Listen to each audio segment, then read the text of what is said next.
eu comecei a programar. Eu comecei a programar em Fortran.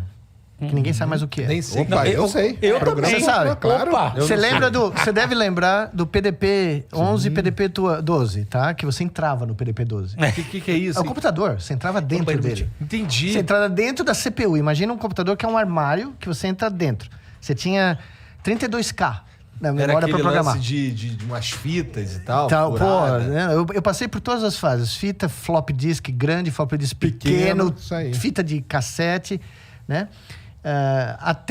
Aí programei em outras coisas, né? Prolog, programei em várias linguagens. E aí eu deixei de programar porque eu comecei a pensar de acordo com a linguagem que eu programava. Acontece isso. Acontece. Eu programo bastante, você acaba... Chega no final do dia, às vezes, Exatamente. Você tá pensando em Fortran. Você tá pensando em Basic. Você tá pensando... Aí eu aprendi na última tentativa, a última coisa que eu fiz muitos anos atrás, em C, né? Uhum. E, de repente, eu senti o mesmo fenômeno que eu senti enquanto eu estava aqui na faculdade. Depois do meu curso intensivo, que eu sempre faço sozinho, eu passei um fim de semana e eu estava pensando em C. Dos loops, das você começa coisas, a pensar, né? tipo, no algoritmo, então, né, o que você vai cérebro, montando. ele vai se moldando de acordo com aquilo que você põe ao redor dele, tá? E tudo... O que é isso tudo? O que é o Big Tech? O que é o casamento, que pouca gente fala, de conveniência do Big Tech com o Big Money? É o Big Control, Sim. tá? É a tentativa de criar um software, né? Que não é um programa trivial, mas é um sistema que mantém o comportamento humano dentro de certas barreiras. Hoje a gente sabe, é o meta, cara. É o meta que está sendo Metaverso. criado, né? Eu tenho um aluno que trabalha lá, inclusive, no laboratório do metaverso. Cara, o metaverso é a coisa mais... Okay, eu entrevistei o Kenneth Correia, que é um cara que manja do metaverso. Cara, a coisa mais absurda que ele falou é o seguinte: quando você sai do metaverso, o metaverso continua. O mundo não para. Não é igual o jogo que você desliga, o mundo continua. E você tem o nosso mundo aqui que continua. Vai chegar um momento... Que ninguém vai saber a diferença. Não, que você vai querer saber qual dos dois mundos que eu quero perder mais ou menos coisa, cara. Talvez no meta seja um mundo mais legal de eu ficar. Mas pro cérebro vai chegar um momento em que ele não vai saber mais onde ele tá. Olha, isso aí vai ser uma doideira, hein? O Matrix... O primeiro filme do Matrix... É verdade. A primeira vez que eu sentei no cinema para assistir o Matrix, eu fui com meus filhos, né? Porque eu nem sabia o que era aquilo. Sentei lá, 3 moleque americano, imagina, né? Eu olhei o filme... 1999, Isso. E você tá no interior da Carolina do Norte, você não tá em São Paulo, você não tá no Rio de Janeiro, você tá em Durham, North Carolina, ou Chapel Hill, que você conhece, que é um troço desse tamanho. Eu sentei no cinema e era para se divertir, né? Era para, o sábado à tarde, esparecer. E eu comecei a ver aquele filme e falei, Cacilda.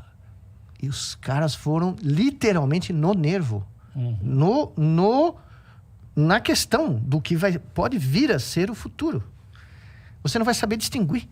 É isso mesmo. Você pode não conseguir distinguir, tá? Porque o cérebro vai ficar em dúvida. Porque a simulação começa a ser tão real, né, de um certo nível, que o seu cérebro incorpora ela como se fosse a extensão do que está aqui, né?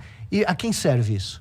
Não é nenhum de nós. Claro, é fun, tem um monte de coisa que você pode fazer que é, né, interessantíssimo. Eu fiz isso com o macaco. Os macacos... Quando você pedir pro cara falar, cadê a metade do seu braço? A outra Isso. metade tá lá dentro do metaverso. Mas é o que eu ia falar. falou. Não, mas isso que eu ia falar para você. Nós criamos um macaco com 8 braços, tá? Só que eles não eram físicos, eram virtuais. Olha aí. Terminava o dia, porque era o momento mais alto da vida do macaquinho no laboratório, era esse, onde ele entrava no mundo virtual, igualzinho a gente faz, e tinha múltiplos apêndices para brincar. Terminava a simulação, o macaco ficava procurando. Olha Com os 2 braços dele, ele ficava... Sabe, ele estava tentando achar onde está o barato que ficou tão legal, porque ele recebia recompensa usando braços artificiais. Nós fizemos um macaco, que é a primeira interface cérebro-máquina... Peraí. Sério? Muito louco. Peraí. Tem um macaco... Vocês pegaram um macaco, colocaram... Mundo virtual. Botaram um dispositivo na cara do macaco. Isso. Que ele tava dentro do mundo virtual. Era como se fosse um Oculus Quest pra mim. Isso. Aí ele tava no mundo virtual. Aí ele olhava, tô no mundo virtual, beleza. E aí ele olhava aqui no sovaco dele... Depois. Quando ele saía.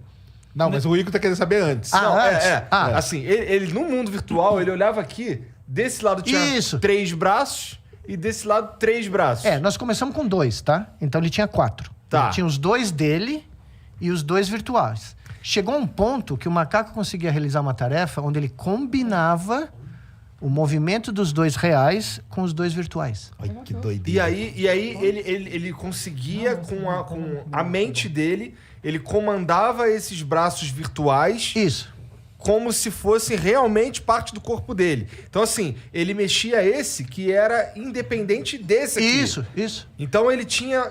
O cérebro dele conseguia fazer com que ele usasse 6 braços, 4 braços. 4 braços de forma independente. E é pior. Sendo que no mundo real ele só tem 2 desde é o pior. nascença. Mas aí, quando você tirava o óculos do macaco, ele continuava achando que ele tinha podia... outros, Por quê? Porque quando você entrava no cérebro, no córtex motor dele, tinha a representação dos braços virtuais. Meu Deus, cara. Você tá entendendo? Então, dá pra fazer isso com o ser humano. O Claro, a senso gente de tem uma ser- representação Claro que dá. somatotópica É do isso corpo. aí, cara. Imagine, você vai viver pra ver. Tá acontecendo agora. Mas, sabe, eu vejo uma questão aí que eu acho que a gente sempre tem que ter consciência dela. No fundo, tem 2 metaversos e não um. Um é o metaverso virtual. E o Sim. metaverso virtual, você está fechado com aquela caixa de sapato eletrônica na cara chamada óculos de realidade virtual, no qual você vive uma coisa que está absolutamente... Mas você sabe que nem precisa mais, né? nem precisa mais, tudo bem. Você faz um implante retiniano Não, agora. beleza. Tá Caramba, já tá nesse nível. Já tá chegando. Sim, agora, isso aí está no caminho, sim. Em lente de contato, etc. Mas tem um outro metaverso, que é o metaverso aumentado, da realidade aumentada, que vai jogar uma camada sobre você, seu olho. Esse é onde eu faço a aposta mais forte. E esse não é tanto o objetivo dele não é tanto te alienar da realidade física, mas complementar ela como foi o Google Glasses que não deu certo, só que com informações assim. Por exemplo, você vai chegar numa loja, ou por exemplo, no supermercado, você vê lá as propriedades nutricionais de um produto. O preço, de onde veio. Exatamente. A sua relação com o espaço urbano vai ser complementada, como num Pokémon GO. Mas olha, essa funciona diferente no Mas cérebro. veja, nós estamos publicando um trabalho a qualquer momento onde nós criamos um 6º sentido. Nós já publicamos vários nessa área, mas esse está... Tem umas coisas maravilhosas. Isso é essa área... Nós criamos um ratinho que tem sinestesia, porque ele toca luz infravermelho. Ele não vê a luz infravermelho porque a retina dos mamíferos não tem fotorreceptor que pegue na comprimento de onda da luz infravermelha. Mas nós pusemos um detetor de luz infravermelho na testa dele e mandamos sinal elétrico que sai dele, mostrando onde tem fontes de infravermelho, ou toda, né, o calor e tal, direto no córtex tátil dele, na parte da face, que são os bigodes, as vibriças do rato, que são os dedos dele, são os órgãos táteis mais importantes. Pois bem, deixamos ratinhos vivendo no mundo infravermelho. Caramba. Metaverso do ratinho. Do metaverso, mas infravermelho, Sim. de uma coisa que eles nunca experimentaram. De repente, os ratos conseguem seguir fontes de luz infravermelha para procurar comida. Então, a gente cria um feixe de luz infravermelha, o cara vai atrás da luz infravermelha. A gente não vê a luz, mas eles estão tocando uma luz invisível. Bom, o trabalho que a gente mandou agora, a gente registrou em múltiplas áreas do cérebro, que não foi a área onde a gente jogou o sinal. Áreas diferentes, que estão conectadas, mas são diferentes. O cérebro inteiro do bicho processa infravermelho agora. Nossa. Isso é maravilhoso. O cérebro inteiro. Você criou uma nova realidade. É uma realidade. E nós provamos que ele mistura ambas. Aí sim. Ele consegue discernir, quando eu toco a vibração dele, continua não tendo problema nenhum, mas ele incorporou uma nova modalidade sensorial no hardware, né, que tá, sei lá quantos anos que tem rato no mundo, uns 40 milhões, 50. Fez o update do firmware O upgrade do ratinho. Tá? Então, isso é só para mostrar para você quão plástico, quão maleável o nosso cérebro é. Né? E tem gente estudando isso para ganhar dinheiro. Muito. Não é pouco, não. Não é Muito. pouco. Um ponto importante é que na primeira infância, logo no começo da vida, o cérebro é mais plástico. E hoje em dia, ainda que o VR seja recomendado só a partir dos 7, 8 anos, tem muita criança menor que está mexendo com isso. Além do risco epilético, tem uma série de riscos neurológicos. O fato é que, de fato, você vai gerando uma plasticidade num sentido que ainda é imprevisível e talvez não seja tão legal.